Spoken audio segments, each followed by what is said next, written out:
10월 29일 예배를 하나님 앞에 드리겠습니다.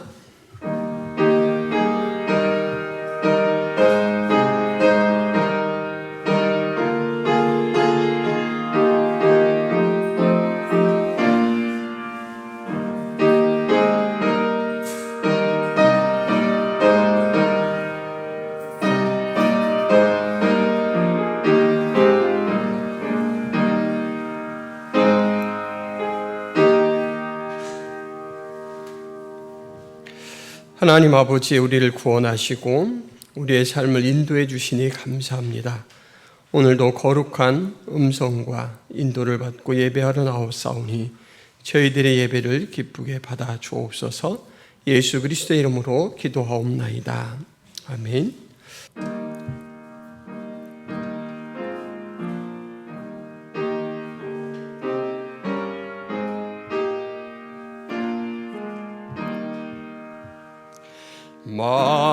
만유의 주제 존귀하신 예수, 사람이 되신 하나님, 나 사모하여 영원히 섬길 내 영광 되신 주로다.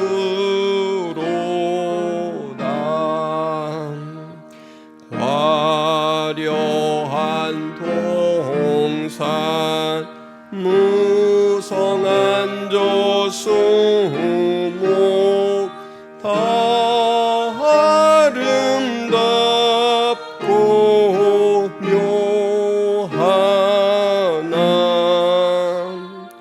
순전한 예수 더 아름다워 봄 같은 기쁨 주시네. 광명한 해와 명랑한 저 달빛, 수많은 별들 빛나나 주 예수 빛은 더 찬란하여 잔비교할 수 없도다.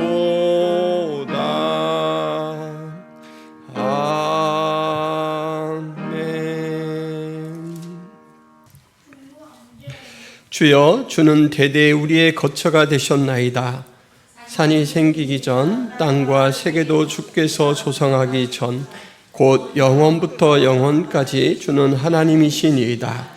주께서 사람을 티끌로 돌아가게 하시고 말씀하시기를 너희 인생들은 돌아가라 하셨사오니, 주의 목전에는 천년이 지나간 어제 같으며 밤의 한순간 같을 뿐이니이다.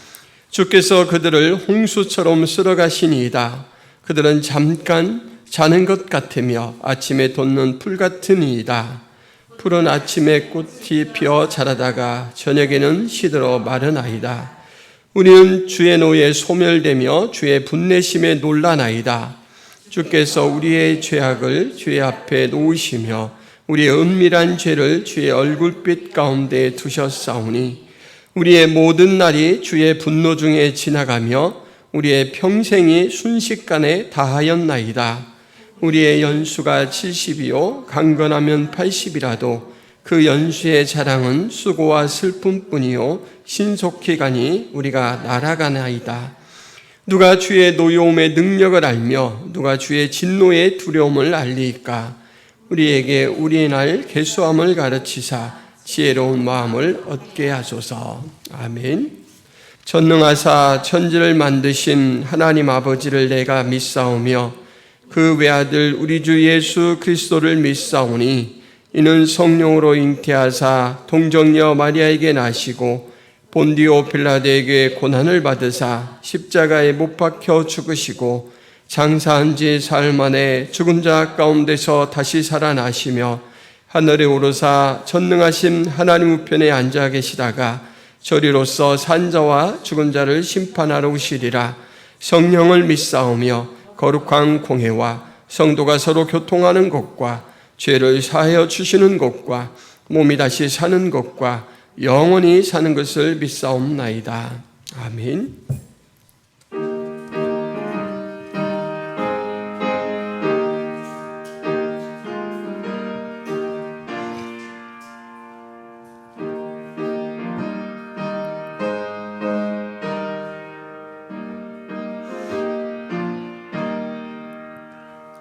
생명의 주여 멸류관 받으시옵소서.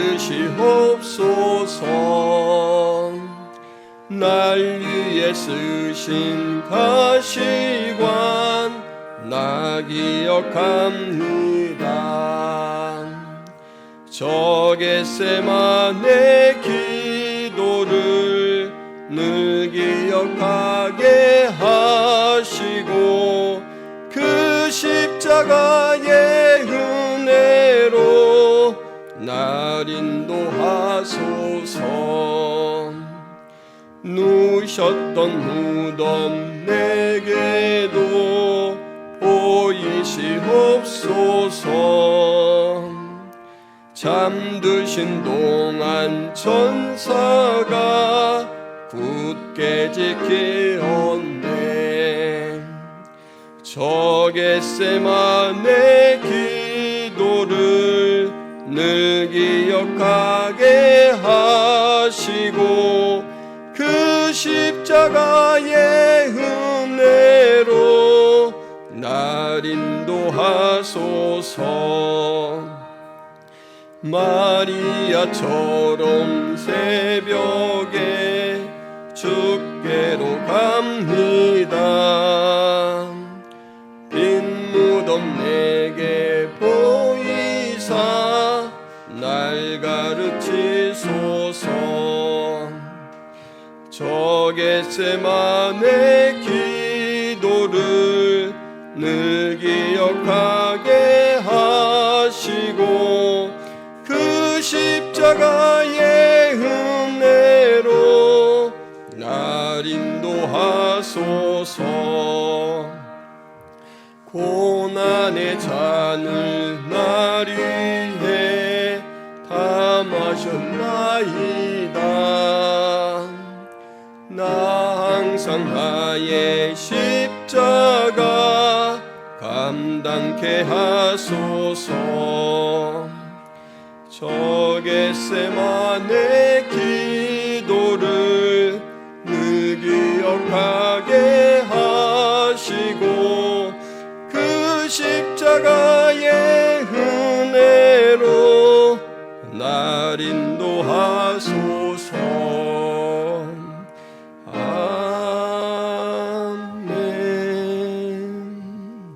사랑과 은혜가 풍성하신 하나님 아버지, 우리를 지극히 사랑해 주셔서 매일매일 주의 성령으로 저희를 살게 하시고 또 이 땅 가운데 하나님 함몰되지 않고 우리 하나님 나라를 바라보게 하시며 상속자로서 가꾸어 가게 하시고 또 기도의 은혜로서 우리의 삶을 경영하게 하시며 그 소망을 하늘에 두고 살게 하신 은혜를 감사합니다. 하나님, 우리의 마음을 새롭게 하여 주옵소서. 우리의 영안을 밝혀 주옵소서. 그리하여서 썩어 없어질 세상 것에 너무 주목하지 않고 몰두하지 않게 하여 주옵소서. 하나님이 주신 생명으로 자라가게 하시며 하늘의 것을 바라보는 그러한 지혜가 있도록 도와주옵소서. 우리가 아직도 허물 많고 또 죄가 많아서 주님의 뜻을 많이 벗어날 때가 있습니다. 그때마다 사랑의 음성을 들려주셔서 다시금 길을 찾게 하여 주옵소서. 주님의 생명 안에서 안식을 누릴 수 있도록 도와주옵소서. 하나님, 매일매일 공급받는 거룩한 신령한 은혜 속에서 우리가 성장하게 도와주옵시고 또한 성장하는 과정 속에서 우리에게 맡겨주신 사명들을 잘 감당할 수 있도록 도와주옵소서. 주님의 몸된 교회를 건강하게 가꾸어서 많은 사람들이 함께 교통을 나누며 하나님의 역사를 이루어가는 복된 터전으로 만들게 하여 주옵시고, 또 하나님 저에게 주신 생명의 복음을 많은 사람들에게 소개하고 나누어서 주님 앞에 예배하는 사람들이 많아질 수 있도록 도와주옵소서. 특별히 김포 성화교회를 이 지역에 세워주셨사온데 하나님 이 지역사회를 밝히 비추는 영혼의 등불이 될 수 있도록 도와주옵소서. 또한 영혼의 요람이 될 수 있도록 도와주옵소서. 이곳에서 많은 길 잃은 방황하던 영혼들이 주님을 만나게 하시고 주님을 만남으로 안락한 삶을 살아갈 수 있도록 도와주옵소서. 하나님 아버지, 그 일을 위하여 우리가 날마다 소원을 품고 기도하기를 원합니다. 또 이 생명의 복음을 언제든지 나눌 수 있는 준비된 그릇들이 되기를 원합니다. 말씀을 깨달아지게 하시고 말씀을 묵상하게 하시며 말씀을 붙들고 살아갈 수 있도록 도와주옵소서. 하나님께서 우리의 삶과 교회를 지킬 뿐만 아니라 모든 세계와 역사와 우주를 붙들고 계신 줄도 압니다. 우리 하나님께서 이 세계를 선하게 다스려 주셔서 전쟁이 속히 종식되게 하시고, 또 하나님 자원들이 잘 나누어져서 아사하는 그 불쌍한 영혼들이 생명을 공급받을 수 있도록 도와주옵소서. 우리가 항상 하나님의 그 음성을 들을 귀를 가질 수 있도록 주께서 저희의 길을 붙들어 주옵소서. 오늘도 우리의 예배를 기쁘게 받아주실 것을 믿사오며 예수 그리스도의 이름으로 기도하옵나이다. 아멘. 교회 소식을 말씀드리겠습니다. 계속해서 우리가 힘쓰고 있는 세움표를 항상 기억하시면서 또 위에서 기도하시고 힘써 주시기를 바랍니다. 말씀이 나의 영혼을 반듯하게 세워나갈 때 가정과 교회 또 이웃을 세워나갈 수가 있습니다. 오후 시간에 소그룹 성경 모임합니다. 성경 통독을 위한 성경 문제풀이 계속하고 있습니다. 지역전도 화요일, 수요일, 목요일에 있습니다. 천사 또 요양원 방문 금요일에 있습니다. 그리고 추수감사주일이 11월 셋째 주일에 있고 이웃사랑 초청주일을 12월 24일에 하려고 합니다.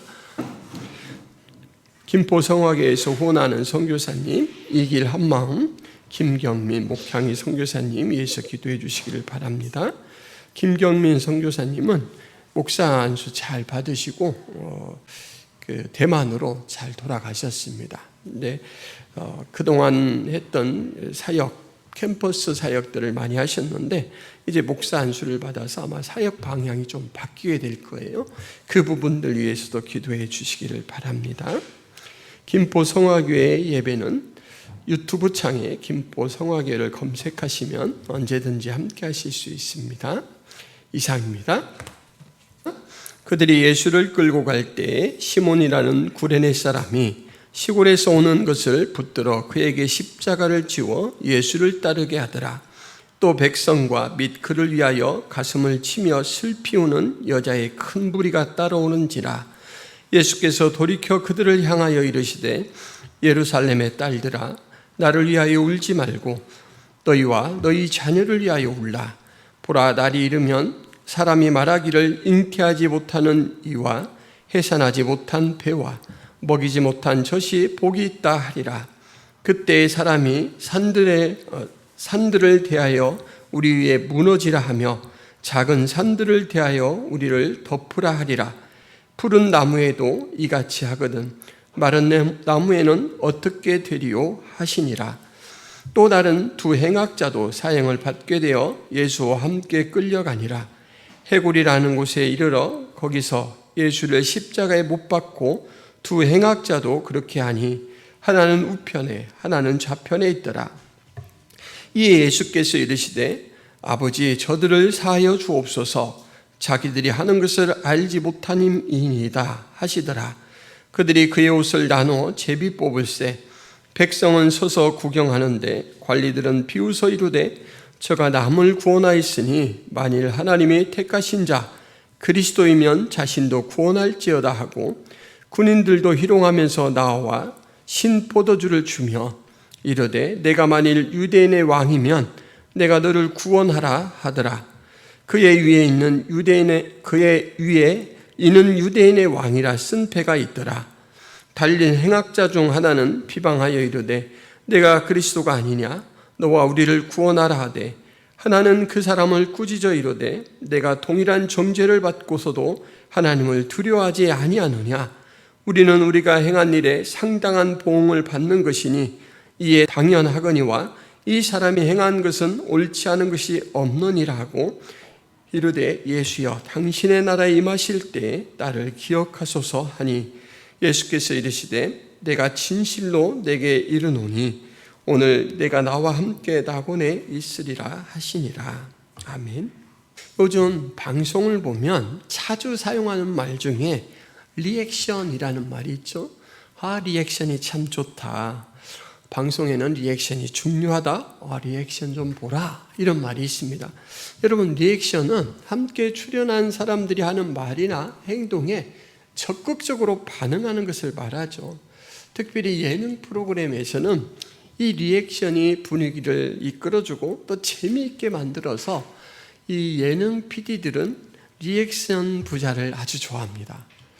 이 리액션은 꼭 방송뿐만 아니라 우리가 사람들과 관계를 맺을 때도 소통과 이 호응이기 때문에 사람들에게 좋은 영향을 주기도 하고 또 사람들이 우리를 통해서 내가 좀 당신의 표정이나 말들을 통해서 위로받았어요 라고 선한 영향을 받기도 합니다. 그래서 리액션은 참 중요하다라고 할 수가 있습니다. 이 공감과 소통의 이 리액션에 대해서 예수님께서 성경에 이렇게 말씀을 하신 부분이 있습니다. 또 이르시되 이 세대의 사람을 무엇으로 비유할까? 무엇과 같은가? 비유하건대 아이들이 장터에 앉아 서로 불러 이르되 우리가 너희를 향하여 피리를 불어도 너희가 춤추지 않고 우리가 곡하여도 너희가 울지 아니하였담과 같도다. 아이들 놀이를 가지고 지금 비유를 하는 겁니다. 한쪽에서 피리를 부르면 그 피리 소리에 맞춰서 막 흥겹게 춤을 추는 그렇게 호응해야 되고 또 한쪽에서 곡을 하면 다른 무리들은 이제 울어야 되죠. 이게 아이들이 주고받는 호응하는 놀이입니다. 이것을 어떤 사건을 가지고 예수님이 비유로 꼬집고 있는 것이냐면 세례 요한이 나타나서 회개하라 천국이 가까웠다. 그리고 이제 나무 뿌리에 도끼가 놓여 있는 것만큼 아주 지금 긴박한 상황이다 라고 하나님의 심판을 경고했습니다. 세례 요한은 떡이나 있는 것 일반 사람들이 먹는 포도주나 이런 걸 먹지 않고 메뚜기를 잡아먹고 석청, 이 야생꿀을 먹고 살았어요. 옷도 약대 털 옷을 가지고 그러니까 약대 가죽으로 이렇게 막 옷을 대충 만들어 입었습니다. 누가 봐도 야인이에요. 특이해요. 그러니까 사람 이 무리 속에 전혀 어울리지 않는 사람이 나타나서 그렇게 이야기한다라고 해서 좀 거부 반응을 일으켰습니다. 물론 일부는 이 세례 요한에게 나와서 세례도 받고 그랬죠. 근데 예수님께서 거부하는 사람들에 대해서 그렇게 말하는 거예요. 세례 요한이 이렇게 경고를 했는데도 너희들은 아무 반응을 보이지 않았다. 그래서 세례 요한이 와서 떡도 먹지 아니하며 포도주도 마시지 아니하며 너희 말이 귀신이 들렸다 하더니 그리고 나서 이제 인자는 예수님은 와서 먹고 마시며 정반대로 먹고 마시면서 이 천국을 이야기하고 심판을 경고하는데 너희 말이 보라 먹기를 탐하고 포도주를 즐기는 사람이요 세리와 죄인의 친구로다. 세례 요한은 이런 이유로 거부하고 예수님은 또 이런 이유로 거부합니다. 결과적으로는 다 거부했어요. 예수님께서 하나님이 너희에게 사람을 보냈고 마지막에 성경의 비유처럼 외아들을 보냈는데 너희들은 다 거부하는구나. 그 이야기를 지금 이 경고에 대해서 불감증을 갖고 있고 공감하지 않고 소통하지 않는 그 세대에 대해서 이렇게 이제 리액션이 없는 존재다라고 이렇게 이야기를 했습니다.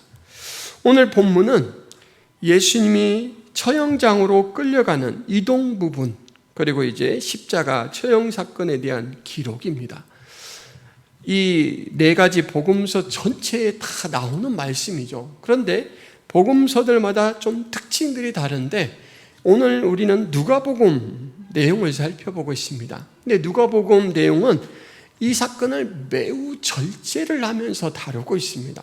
예를 들면 다른 복음서에서는 지나가던 사람이 혀를 끌끌 차고 조롱하는 장면이 나오는데 누가복음은 이 장면이 생략되어 있습니다. 그리고 예수님이 십자가에 매달린 상태에서 말씀을 하시는 부분, 가상칠언, 십자가 위에서 하신 말씀이라고 해서 7마디의 말씀이 있는데 이 부분도 생략해요. 그런데 다른 복음서와 마찬가지로 분명하게 드러나는 공통점이 있는데 그것은 바로 반응들입니다. 반응들. 예수님의 십자가 사건을 중심으로 일어나는 그 골고다 언덕의 현장에 있는 사람들의 반응, 바로 리액션에 대해서 아주 생생하게 묘사를 하고 있다라는 것이죠. 여러분 26절에는 누가 등장합니까? 구레네 사람 시몬이 등장합니다. 구레네라는 것은 사진을 잠깐 띄워주시면 이스라엘 지역이 아닙니다. 여러분 아프리카 북부 해안 지역입니다. 보이시죠?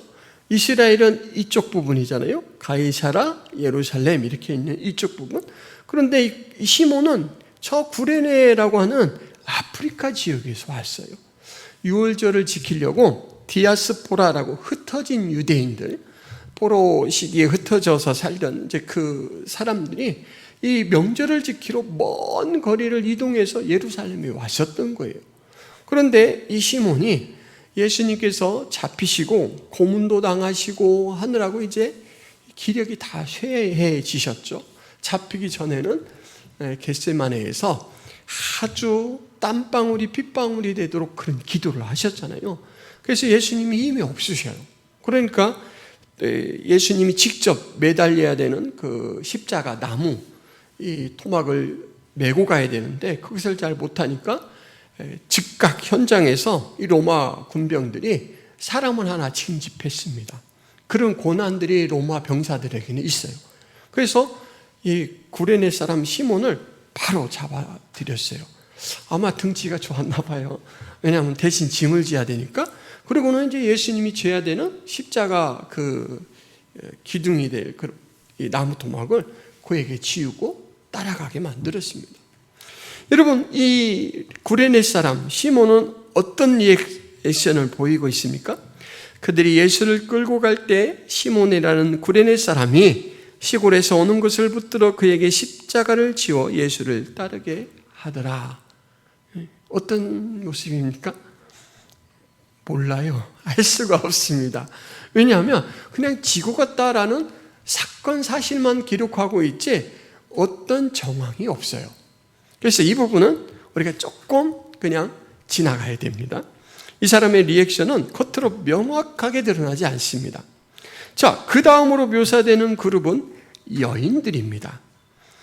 또 백성과 및 그를 위하여 가슴을 치며 슬피 우는 여자의 큰 무리가 따라오는지라. 이 여인들에 대해서는 세 부분으로 나누어서 이 구분 기록을 할 수가 있습니다. 가슴을 친다. 가슴을 치는 거예요. 그럼 가슴을 이렇게 우아하게 치는 사람은 없어요. 울면서. 그죠? 막 가슴이 뜯어지라 무너져라 이렇게 치죠. 슬픔의 극적인 표현입니다. 그리고 울어요. 우는데 슬피 웁니다. 화장이 지워질까봐 이렇게 눈물을 한 방울 나오면 손수건으로 찍어내고 이렇게 울지 않겠죠. 그냥 온 세상을 잃어버린 것처럼 웁니다. 그리고 뒤따릅니다.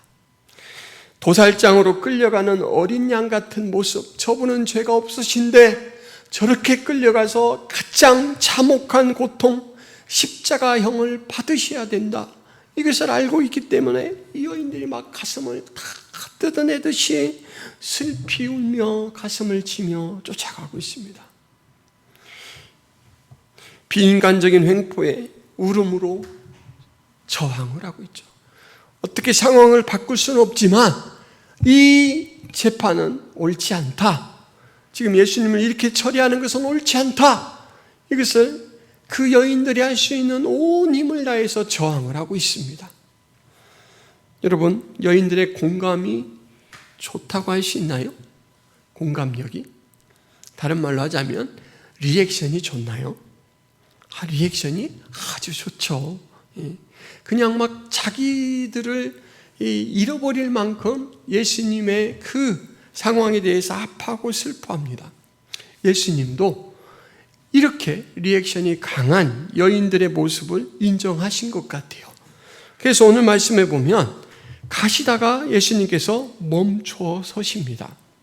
여러분 28절에 보면 예수께서 멈춰서서 돌이켜서 쫓아오는 여인들을 바라보죠. 그리고 그들을 향하여 말씀하십니다. 이르시되 예루살렘의 딸들아 나를 위하여 울지 말고 너희와 너희 자녀를 위하여 울라. 보라 딸이 이르면 사람이 말하기를 잉태하지 못하는 이와 해산하지 못한 배와 먹이지 못한 젖이 복이 있다 하리라. 그때 사람이 산들을 대하여 우리 위에 무너지라 하며 작은 산들을 대하여 우리를 덮으라 하리라. 푸른 나무에도 이같이 하거든 마른 나무에는 어떻게 되리요? 이 말씀을 하셔요. 가슴을 막 쥐어뜯으면서 슬피 울며 쫓던 여인들이 예수님께서 멈춰서서 돌이켜 보니까 예수님이 이런 말씀을 하시겠구나 대충 예상이 되잖아요. 어떤 말씀을 하실 것 같냐면 아이고 내 제자들은 다 도망갔는데 그래도 당신들은 나를 끝까지 따라오는구려. 참 끝까지 따라오셔서 고맙습니다. 내가 비록 죽음을 당하지만 외롭지 않게 죽는 것 다 당신들 그 마음 때문입니다. 위로가 됩니다. 이런 말을 한다든지 아니면 오히려 이제 위로를 할 수도 있겠죠. 내가 떠나간다고 너무 슬퍼하지 마십시오. 당신들을 위한 겁니다. 이것이 오히려 역전이 되어서 당신들에게는 복이 될 것입니다. 이렇게 말할 수 있잖아요. 그렇게 예상했는데 오늘 말씀은 전혀 그런 내용이 아니에요. 오늘 말씀은 핵심이 뭐뭐 하지 말고 뭐뭐 해라입니다. 뭐뭐 하지 말고 뭐뭐 해라. 막 이렇게 극렬한 리액션을 보이던 여인들이 그 말을 듣고는 이제는 묵상을 해야 돼요. 이게 도대체 무슨 말씀이지? 그죠? 누가 봐도 이거는 행정 교정을 지시하는 말씀이에요. 그 뒤에 이어서 29절부터 31절에 하시는 말씀을 보면 이것이 어떤 이유로 그리고 교정은 무엇인가라는 것을 알 수가 있습니다. 이 여인들이 지금 흘리는 눈물은 앞으로 예수님이 당하실 십자가 처형의 고난에 대한 공감이에요. 아이고 우리 예수님이 그 처절한 고통을 당하셔야 되네. 그래서 막 마음이 뜨거워요. 따가워요. 한마디로 말하면 이 여인들의 눈물은 동정의 눈물입니다. 예수님은 이 공감하는 동정의 눈물을 거부하시는 거예요. 이 동정의 눈물은 예수님을 볼 때 예수님의 고난에 아무런 도움이 되지 않습니다. 이 여인들은 불의로 눈이 멀지는 않았지만 예수님의 이 십자가 사건을 진정으로는 이해를 하지 못하고 있는 거예요. 그래서 예수님께서 그들을 교정해 주고 있는 겁니다. 이 동정하는 여인들에 대해서 여러분, 이 동정은 여러분들 자신을 위해서 그리고 여러분 자녀를 위해서 해야 맞습니다. 그렇게 이야기를 해요. 여기서 예루살렘의 딸들아 이 말은 구약 성경의 많은 부분에서 이스라엘 백성 전체를 지시하는 말입니다. 이사야 1장 8절에 보면 딸 시온은 포도원의 망대같이 참외밭의 원주막같이 에워싸인 성읍같이 겨우 남았도다. 이렇게 해서 예루살렘의 딸들아 라고 할 때는 이스라엘에 살고 있는 모든 백성을 신적 견지에서 부를 때 쓰는 말입니다. 그러므로 지금 여러분들이 보이는 동정은 내가 아니라 바로 여러분들 삶, 그리고 여러분 삶 속에 있는 바로 여러분 자신과 이스라엘에 있는 모든 사람에 대해 해야 맞는 것입니다. 이렇게 바꿔주셔요. 왜 그럴까요? 예수님은 세 가지를 이야기하셔요. 첫째, 차라리 후손이 없는 게 나았을 것이라고 생각할 만큼 심판으로 당할 심판 후에 자녀들을 잃어버릴 그 상실의 고통은 엄청날 것이다. 그 이야기를 하고 있습니다. 예수님이 십자가 이 처형을 당한 이후에 이제 오게 될 심판에 대해서 제시를 하고 있는데 첫째 이야기하는 게 바로 그거예요. 잉태하지 못하는 이, 해산하지 못한 배, 먹이지 못한 젖. 이건 다 하나를 이야기하는 거예요. 자녀가 없는 사람. 그렇죠? 차라리 자녀가 없는 사람이 복됩니다. 왜냐하면 그 많은 자녀를 앞으로 심판을 당해서 잃어버릴 텐데 하나를 잃어버려도 평생 못 잊어서 가슴에 쌓아두는 게 자녀를 잃어버리는 일인데 그 자녀들을 다 잃어버릴 것이기 때문에 그렇습니다. 라는 것이죠.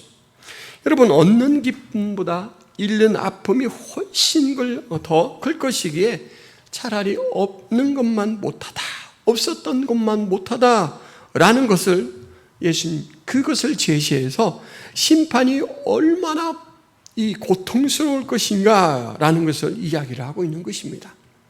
그리고 또 고통의 강도가 얼마나 센지를 뭐라고 이야기하냐면 차라리 산들아 내게로 무너져서 내가 좀 그런 과정을 밟지 않고 한 번에 그냥 나도 모르게 생명이 똑 떨어져서 고통을 못 느꼈으면 좋겠다 할 만큼 이 심판의 고통이 크다라는 거예요.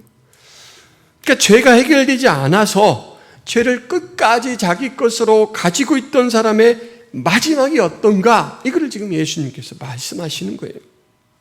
그리고 이제 푸른 나무로 예수님을 비유하는 것이죠. 푸른 나무, 영적 생명 있는 나에게도 많은 사람들의 그 죄를 중보자로서 담당하게 됐을 때, 다시 말해서 죄와 연루되었을 때 십자가의 형벌을 받는 것이라면 영적 생명이 없이 마른 나무와 같이 자기 죄를 지고 하나님의 그 백보자 심판 자리에 나갔을 때 그 사람은 어때겠느냐 그 말이에요. 이만큼 죄를 가지고 이 생명으로 갚는데도 불구하고 이 십자가 고통을 당해야 한다면 그 생명이 없는 사람, 자기의 죄를 조금도 감하지 못하고 가지고 나간 사람의 고통은 얼마나 크겠느냐. 동정은 그쪽이 필요하다 얘기하는 겁니다. 그러니까 여인들에 대해서 지금 예수님께서 바로잡아 주시는 것은 여러분들의 리액션은 풍성하기는 하지만 상황 오류다 이렇게 말하는 거예요. 상황 오류다. 여러분들이 지금 내 앞에 보일 반응은 회개의 눈물이어야지 동정의 눈물이 아닙니다 라는 거예요. 여러분, 동정은 측은한 상대에게서 상대를 향해 보이는 마음이죠. 예수님이 뭐라고 말씀하시냐면 십자가에 처형당해 죽을 망정 나보다 못한 처지가 당신입니다 그 이야기예요. 죄를 해결하지 못하고 죽을 당신들의 자녀들이 훨씬 불쌍하고 그들이 동정받아야 됩니다. 여러분, 예수님에 대한 우리의 리액션은 절대 감정만 갖고서는 만족되지 않습니다. 이해되시죠? 동정은 감정인데 예수님은 NO 하세요. 감정까지만 가지고 나오는 그런 리액션은 나에게는 도움이 안 된다. 당신에게 도움이 안 된다. 그 말씀이에요. 동정심은 사람들의 입장에서는 마음이 따뜻해, 이해심도 참 좋으셔, 그렇게 받아들여지고 용납될 수 있지만 때로는 동정심이 영안을 눈멀게 하는 가장 큰 요소도 될 수 있습니다. 그래서 동정심을 조심해야 돼요. 우리가 예수님을 어느 견지에서 수용하는가, 어떻게 이해하는가, 이것이 매우 중요한데 예수님께서는 이제 곧 십자가에 달려 그 큰 고통을 당하기 직전인데도 불구하고 멈춰 서서 동정이 아니라 회개의 눈물이어야 된다라는 것을 말씀해 주실 만큼 너무너무 중요한 사안이다라는 거예요. 우리의 신앙은 바로 그 감정을 넘어서는 동정이 아니라 회개, 의지까지 보이는 반응이어야 된다라는 것, 여러분 꼭 기억하시길 바랍니다. 그 다음에 왕국을 상실하고 예수님과의 관계가 박탈당하게 되는 그 참사를 맞을 그 이스라엘에 대해서 이렇게 강하게 경고를 하고 나서 이제 그 다음에 나오는 리액션 속에는 누구입니까? 백성입니다. 35절 백성이 어떻게 하고 있습니까? 백성은 서서 구경하는데 라고 기록하고 있습니다. 여러분, 백성들의 모습은 방관입니다. 방관. 이때 방관이라는 말의 한자, 방자는 곁, 옆이라는 말이에요. 그리고 관자는 볼관자잖아요. 그러니까 옆에서 곁에서 바라보는 거예요. 무슨 얘기냐면 저만치 떨어져 가지고 나하고는 상관없는 사람, 남일로 보는 거예요. 예수님의 십자가 죽음이 나하고는 상관없는 것으로 구경하는 거예요. 얼마나 버틸까? 저 십자가 고통이 얼마나 크면 저런 표정을 지을까? 그러고 마는 거예요. 그냥 단순간에 펼쳐지는 어떻게 보면 새로움, 잔인한 사람 같은 경우는 오락거리로 여길 수도 있죠. 지금 많은 백성들은 그런 방관의 모습이에요. 아까 여인들의 그 리액션은 오류다, 상황 오류다라고 말씀드렸고, 그렇게 여인들이 예수님에 대해서 이 상황, 십자가 이 사건에 대해서 상황 오류를 갖는 가장 중요한 이유는 예수님을 모르기 때문입니다. 예수님의 사역에 대해서도 모르기 때문이에요. 그래서 회개가 아니라 동정의 이 태도를 보였다면, 여러분 지금 백성들 마찬가지입니다. 방관하고 있는 이 원인은 그들이 예수님에 대해서, 예수님의 사역에 대해서 무지하기 때문이에요. 많은 사람들이 예수님이 이 돌로로사, 이 고난의 길, 십자가의 길, 이 곳을 지금 걸어가고 있는데 함께해요. 함께하는데 그렇게 많은 사람들 중에서 예수님을 이해하고 예수님의 사역을 이해하는 사람이 없어요. 그래서 예수님은 다만 홀로 묵묵히 그 길을 걸어가시는 거예요. 홀로 순정해 가시는 거예요. 여러분, 방관은 심판을 피할 수 있는 이 카드, 무반응이잖아요. 나는 예수님 십자가에 달려 돌아가시는데 찬성 투표도 안 했고 돌도 안 던졌고, 무반응은 그러면 이 심판을 피하는 카드가 될 수 있을까요? 절대 없습니다. 예수님이 나타나신 것은 빛을 비추신 것과 같아요. 빛을 외면할 수 있는 사람은 없습니다. 해답이 제시됐는데 저는 답을 몰라요, 이런 것과 똑같아요.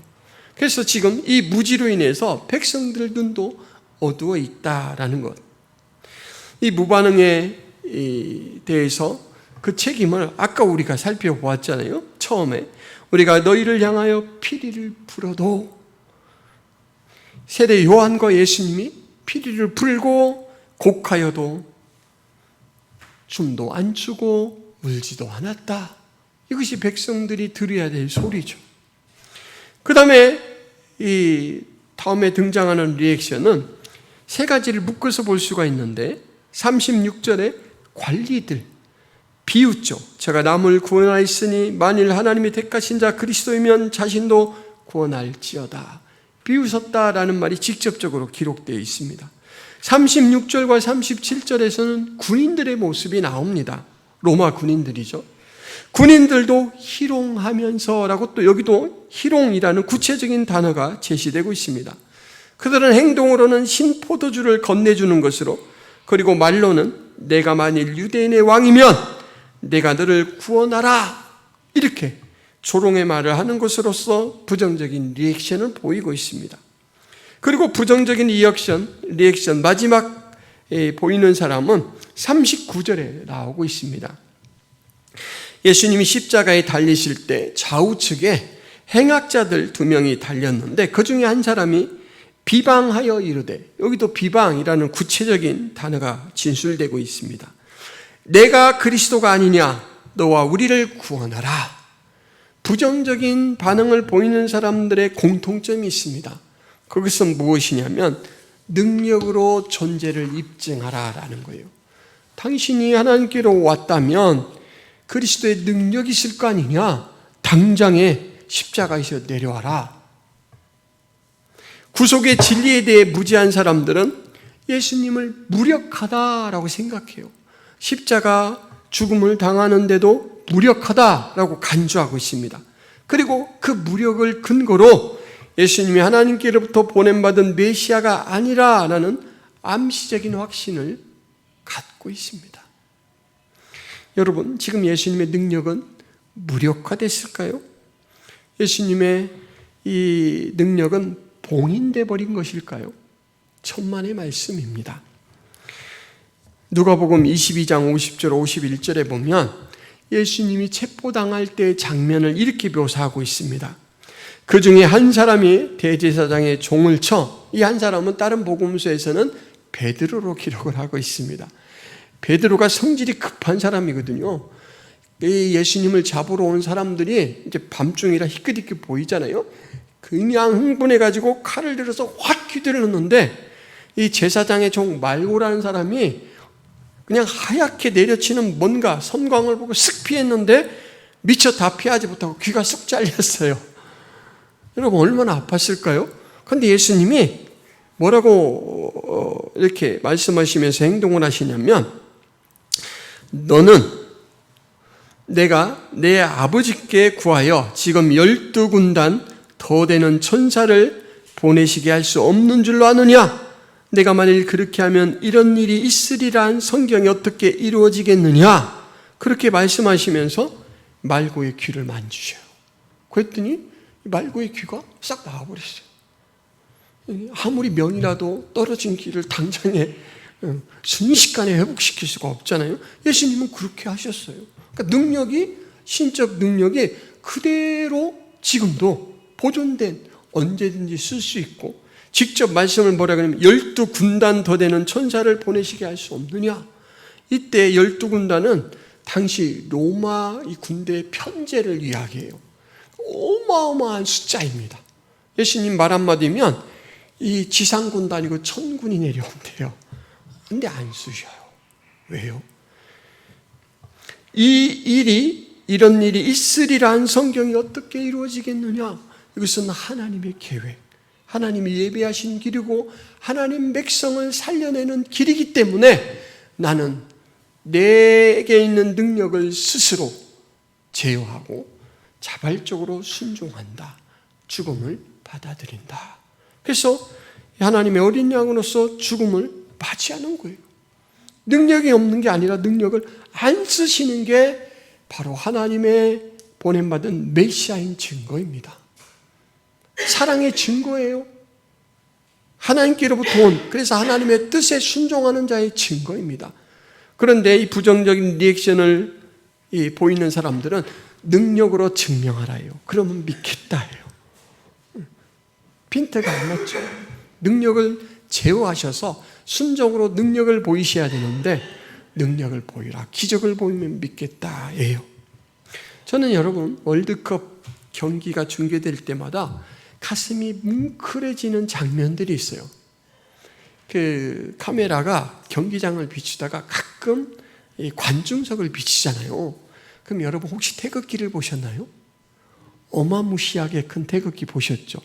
이렇게 펄럭이는 게 아니라 이 관중석에 누워있는 태극기예요. 그래서 막 사람들이 손을 흔들면 태극기가 굴렁굴렁 움직여요. 때로는 파도도 타요. 여러분, 그 태극기 밑에 있는 사람들 경기를 볼 수 있을까요? 그 비싼 월드컵 경기니까 얼마나 비싸겠어요. 그리고 돈도 돈이지만 그 티켓 얻기가 참 어렵습니다. 그런데 그 비싼 티켓을 가지고 그 관람석에서 축구 경기를 보는 게 아니라 눈을 다 막아놓고 막 손 아프게 손 들고 벌럭벌럭 하는 거예요. 왜 그럴까요, 여러분? 이 사람들은 내가 경기를 즐기는 권리를 찾는 게 아니고, 나는 돈을 내고 들어갔지만 그 시간 내내 손을 흔들어서 이 태극기를 선수들이 보고 힘을 내도록 응원을 하는 거죠.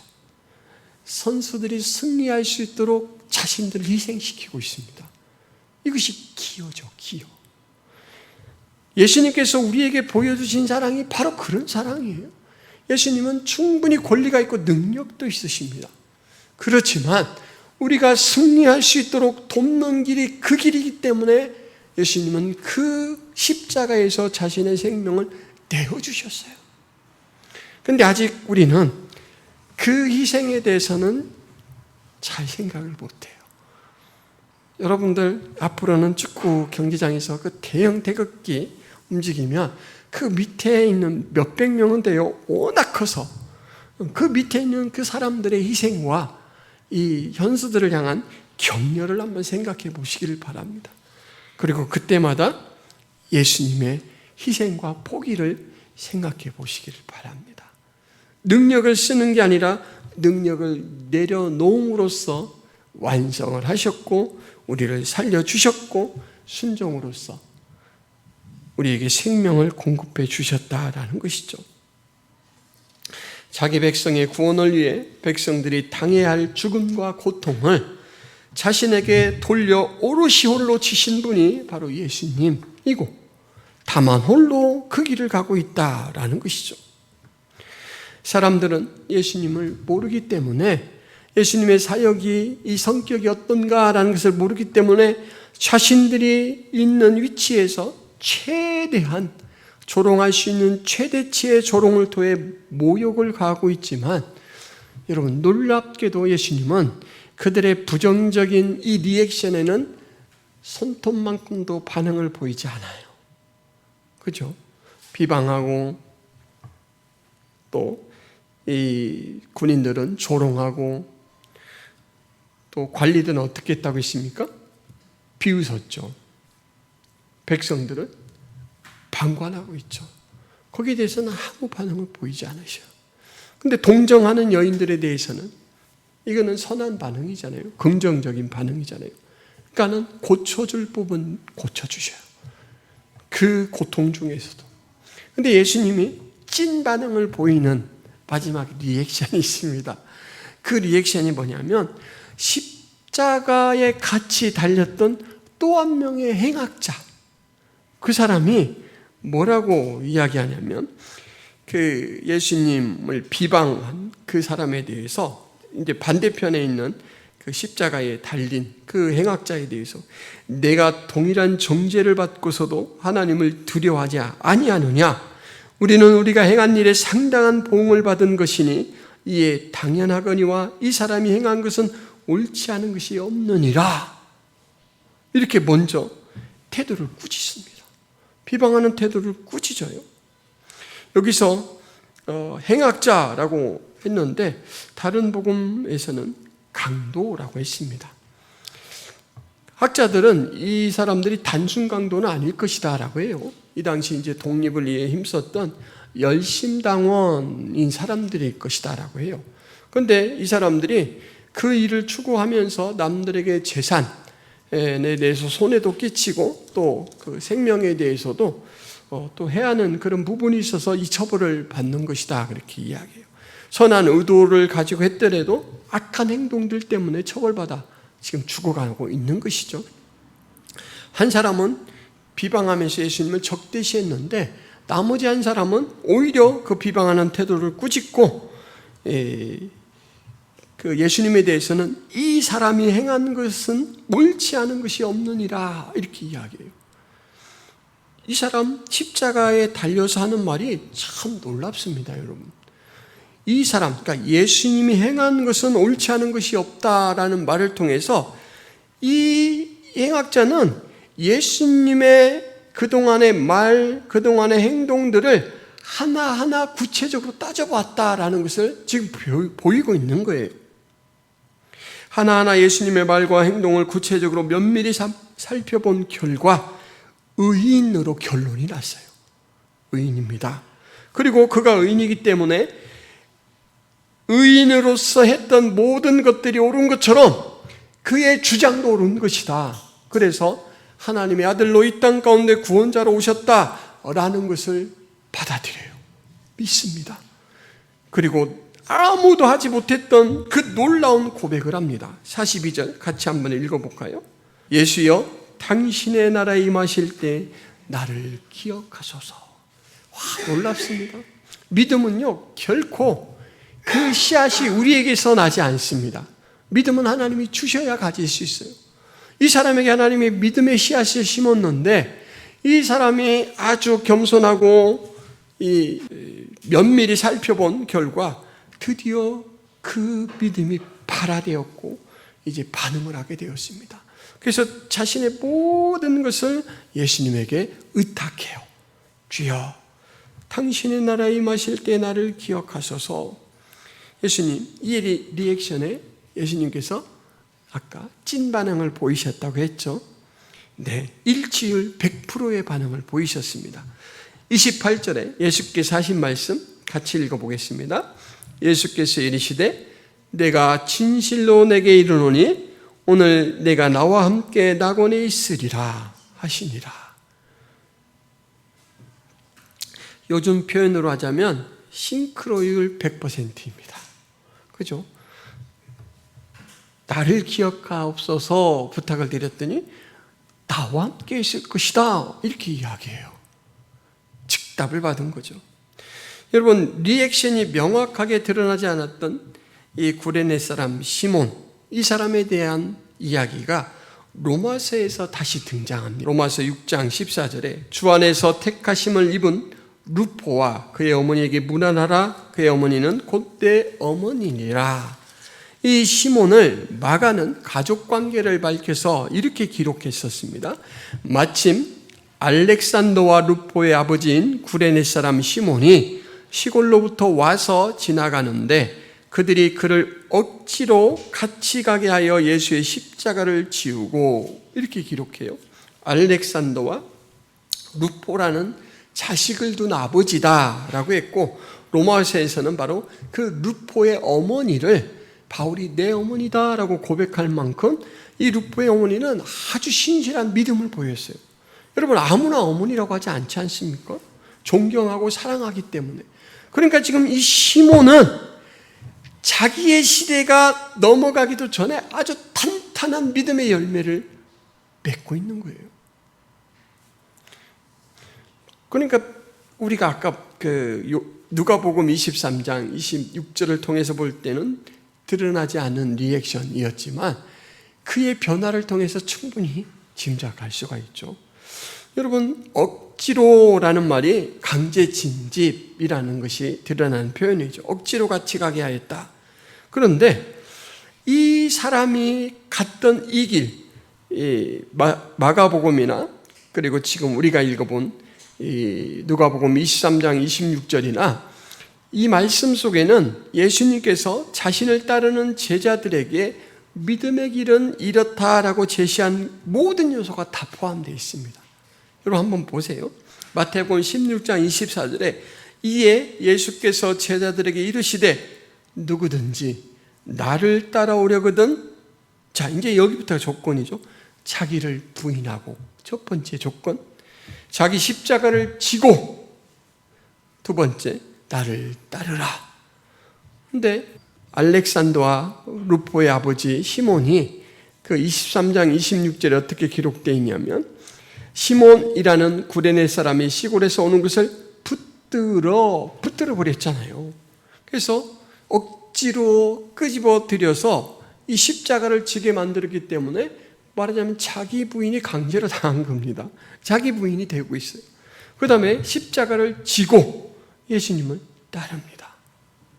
이렇게 억지로 진 십자가, 자기 부인 십자가 지기 예수님을 따르기로 비아 돌로로스, 아까 십자가의 길, 고난의 길, 비탄의 길 한 800m 정도 길게 보면 그 정도 되는 빌라도의 법정에서 골고다 언덕까지의 그 길인데 이 시몬은 그 길을 단순히 예수님의 등짐을 대신 지어주고 마치는 짐이 아니고 이곳에서 신앙인으로 거듭났다라는 거예요.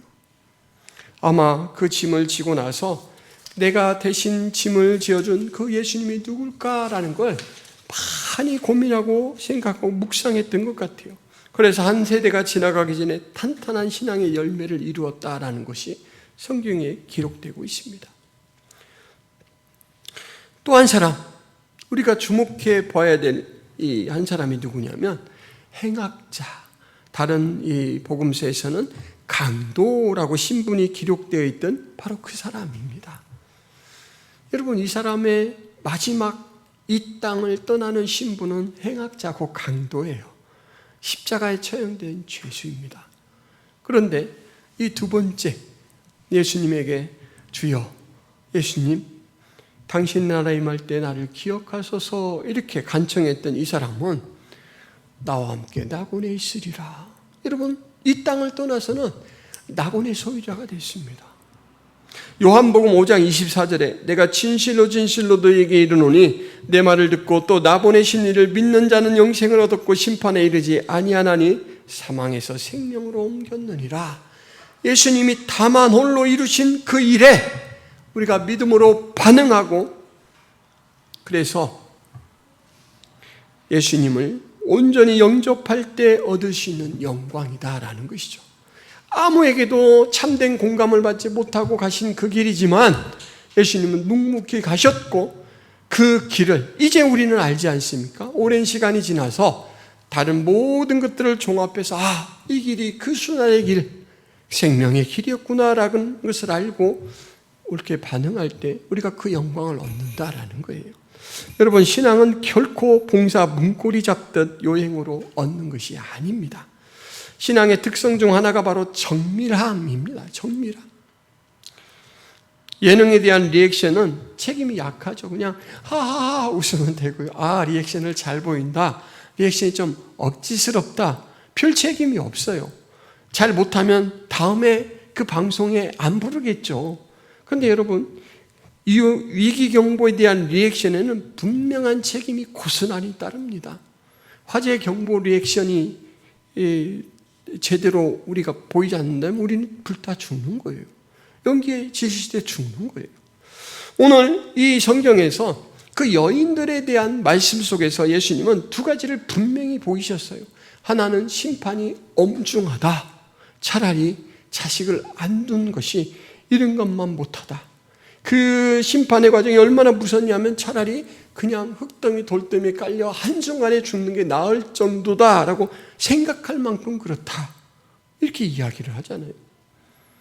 그렇게 심판이 엄중하다. 또 한 가지는 반응이 바르게 나와야 된다. 동정이 아니고 회개해야 된다라는 이 두 부분을 이야기했어요. 본문에서는 영적 위기에 대한 알람이 울리고 있습니다. 리액션은 우리가 크게 네 가지를 봤어요. 부정적인 리액션, 방관적인 리액션, 오류적인 리액션, 그리고 적정 리액션. 나는 적정인가? 여러분, 하나님의 진노의 날은 역사 속에 분명히 있습니다. 그리고 우리는 그 역사적인 날에 한 걸음 한 걸음 다가가는 것과 같아요. 우리의 심각한 상태를 예수님은 이렇게 진단하신 적이 있어요. 너는 내 눈 속에 있는 들보를 보지 못하면서 어찌하여 형제에게 말하기를 형제여 나로 내 눈 속에 있는 티를 빼게 하라 할 수 있느냐? 외식하는 자여 먼저 내 눈 속에서 들보를 빼라. 그 후에야 내가 밝히 보고 형제의 눈 속에 있는 티를 빼리라. 남이 가지고 있는 허점은 크게 보고 내가 가지고 있는 단점은, 죄는 약하게 보는 게 인지상정이다라는 거예요. 그런데 우리는 성경을 통해서 우리가 그런 성향인 것을 알았습니다. 그러므로 여러분, 우리는 우리 것을 볼 때 돋보기를 가지고 보셔야 돼요. 아까 신앙은 하나님으로부터 비롯되지 않으면 시작될 수 없다라고 했죠. 그 씨앗이 이제 계속해서 인격적인 반응을 통해서 경향성을 가지게 됩니다. 습관이 되고요. 우리가 옛날에는 억지로 뭘 해야 됐는데 지금은 자연스럽게 하는 말도 되게 신앙적이에요. 행동도 그래요. 선택도 그래요. 그렇게 성향이 갖추어지면서 우리 행동은 자연스럽게 이어집니다. 이것이 신앙의 모습이에요. 여러분들의 신앙이 그렇게 자연스럽게 성장해 갈 수 있기를 바랍니다. 그런데 여전히 여러분들의 신앙의 행보에는 다만 홀로 그 뜻을 이루신 예수님의 응원이 따르고 있고 또 그가 생명을 다해 여러분들을 돕고 있다라는 것 기억하시기를 바랍니다. 기도하겠습니다. 하나님 아버지, 십자가 형벌을 당하시려고 이동하시는 가운데서나 또 그 형벌을 짊어지시는 가운데 많은 주변 사람들의 반응이 있었지만 우리 주님은 부정적이고 방관적인 리액션에는 반응하지 않고 오류적 리액션을 보이는 여자들에 대해서는 바르게 수정을 해주시고 예수님, 당신의 나라에 임할 때 저를 기억해 주십시오라고 했던 한 행악자의 그러한 리액션에 대해서는 그 적정한 리액션에는 우리 주님께서 일치성 100%로 반응해 주시는 것을 봅니다. 하나님, 우리가 우리의 상태를 잊지 않도록 도와주옵소서.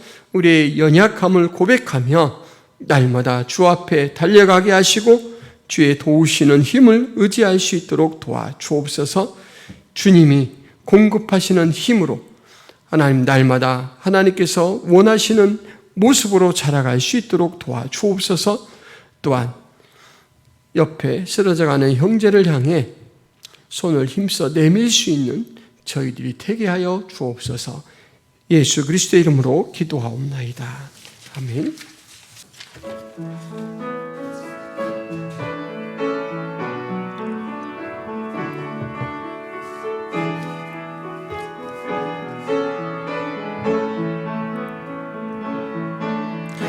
너의 하나님 여호와가 너의 가운데 계시니 그는 구원을 베푸실 전능자시라.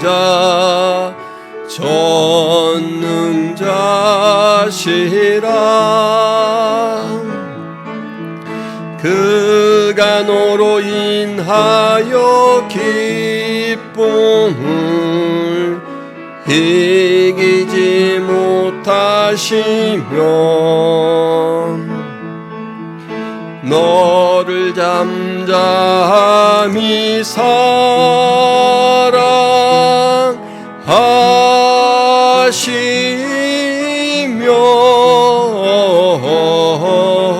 즐거이 부르며 기뻐하시리라.